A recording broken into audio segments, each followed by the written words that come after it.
படத்துக்காக டிஆர் போட்ட திடீர் கண்டிஷன் ஆச்சரியமா இருக்கே. சூப்பர் ஸ்டாரோட கூலி படத்தோட ஆடியோ லான்ச் நாளைக்கு சென்னை நேரு உள்விளையாட்டு அரங்கத்துல பிரம்மாண்டமா நடக்க போகுது. இந்த விழாவில் மொத்த படக்குழுவோட சேர்ந்து ஆயிரக்கணக்கான ரசிகர்கள் கலந்துக்க போறதால நாளைக்கு சென்னையே அதிர போறது உறுதி. மேலும் சூப்பர் ஸ்டார் ரஜினிகாந்தோட ஸ்பீச்சுக்காக மொத்த தமிழகமும் வெயிட்டிங். ஆஸ் யூஷுவல் அனிருத் இசையில படத்துல ஒவ்வொரு பாடலும் வேற லெவல் ஹிட் ஆகியிருக்கு. அதிலும் குறிப்பிட்டு சொல்லணும்னா சிக்கிடு பாட்டு தான். யாருக்குமே இதுவரைக்கும் குரல் கொடுக்காத டிஆர் சூப்பர் ஸ்டார் ரஜினிகாந்துக்காக பாட்டும் பாடி தலையும் காட்டியிருக்காரு.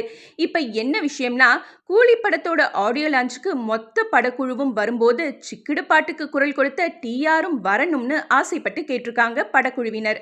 அதுக்கு அவர் 5 லட்சம் ரூபாய் பேமெண்ட் கொடுத்தாதான் வருவேன்னு ஸ்ட்ரிக்டா சொல்லிட்டாராம். ஆக்சுவலி இப்ப சம்பந்தப்பட்ட படத்தோட விழாவில் கலந்துக்கிறதுக்கே செலிபிரிட்டிஸ் பலர் பேமெண்ட் கேட்கறது வாடிக்கையாயிடுச்சு.